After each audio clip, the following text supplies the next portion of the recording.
1 જુલાઈના બોટાદના વિઝ્યુઅલ છે।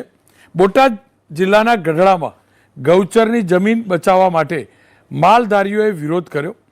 મેઘવડિયા ગામના 50થી વધુ માલધારીઓ પોતાની ગાયો લઈને તાલુકા પંચાયતની કચેરીએ પહોંચ્યા। આ દ્રશ્યો જુઓ છો।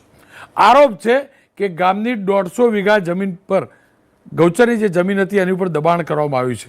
દબાણ હટાવવા માટે 2 વર્ષથી તાલુકા કક્ષાથી લઈ જિલ્લા સુધી રજૂઆત કરાઈ, પરંતુ કોઈ કાર્યવાહી ના થઈ, એટલે આવી રીતે લઈને પહોંચ્યા હતા। આ દ્રશ્યો જુઓ છો। જો કે બોટાદનો બીજો કિસ્સો 26 જૂનનો છે, જ્યાં બોટાદના પાળિયાદ ગામમાં 1100 વીઘા ગૌચરની જમીન પર બુલડોઝર ફેરવવામાં આવ્યું। તાલુકા વિકાસ અધિકારીનું કહેવું એમ છે કે અહીંયા 178 વ્યક્તિઓએ દબાણ કર્યું હતું ને, એટલે બુલડોઝર ફેરવ્યું છે।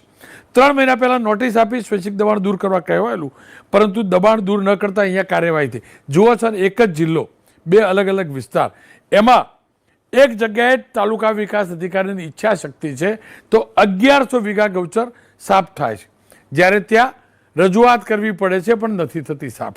ખેર, તાપી જિલ્લાની વાત કરી લઉં તો 25 જૂને તાપી જિલ્લા કલેક્ટર ઓફિસ પર તાળકુવા ગામના ગ્રામજનોએ આવેદનપત્ર આપ્યું અને રજૂઆત કરી હતી કે ગૌચરની જમીન પર બિલ્ડર અને ધાર્મિક સંપ્રદાયે દબાણ કર્યું છે। ગૌચર જમીન પર દબાણ થવાથી ખેડૂતોનો રસ્તો બંધ થઈ જતો હતો, એટલે આ દબાણ કરાયું। એટલું જ નહીં, કુદરતી પાણીના વહેણ પણ એના કારણે બદલાતા હતા, એટલે અહીંયા વિરોધ થયો। પરંતુ વાત આદિવાસી વિસ્તારમાં બિલ્ડરની હોય અને ધાર્મિક સંપ્રદાયની હોય, ત્યારે સ્વાભાવિક રીતે જ કાર્યવાહી થોડીક મોડા થતી હોય છે। આ જ પ્રકારે 1 જૂને તાપીના જ વાલોડના દાદરિયા ગામે ગૌચરની જમીન એક શાળા માટે ફાળવતા એનો વિરોધ થયો હતો। દ્રશ્યો જુઓ છો। અધિકારીઓ જમીનનો કબજો લેવા પહોંચ્યા, ગ્રામજનોએ વિરોધ કર્યો અને કહ્યું કે શાળા માટે જગ્યા ફાળવવાનો કોઈ ઠરાવ થયો નથી। જો કે પ્રશાસનનો દાવો હતો કે આવો ઠરાવ થયો છે। આ મુદ્દે સ્થાનિક ધારાસભ્ય મોહનભાઈ ઢોડિયાએ દરમિયાનગીરી કરવી પડી હતી, એના દ્રશ્યો જુઓ છો। આની સામે જૂનાગઢની વાત કરીએ તો જૂનાગઢનો કિસ્સો અત્યારનો જ છે।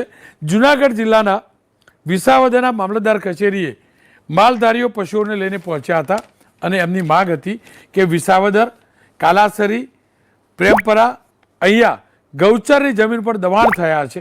2 વર્ષથી રજૂઆત કરવામાં આવે છે, પરંતુ જમીન પરના દબાણ દૂર નથી થતા, એટલે જ ગૌવંશને લઈ માલધારીઓ અહીંયા મામલતદાર કચેરીએ પહોંચ્યા હતા અને ટીડીઓ MB જોશીને આ જવાબદારી સોંપાઈ છે કે એનું માપ લેવામાં આવે અને દબાણ દૂર કરવામાં આવે।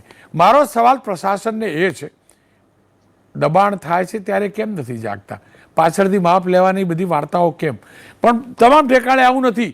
ક્યાંક અધિકારી મજબૂત છે, સક્ષમ છે, એની ઈચ્છા શક્તિ છે તો ગૌચરના દબાણ દૂર કરવાનો પ્રયાસ પણ થાય છે અને દૂર થાય પણ છે। હું વાત કરું છું ગીર સોમનાથ જિલ્લાની। ગીર સોમનાથ જિલ્લાના 21 જેટલા ગામમાં ગૌચરની જમીન પર દબાણો દૂર કરવાની કાર્યવાહી હાથ ધરવામાં આવી રહી છે। અહીંયા ગ્રામસભા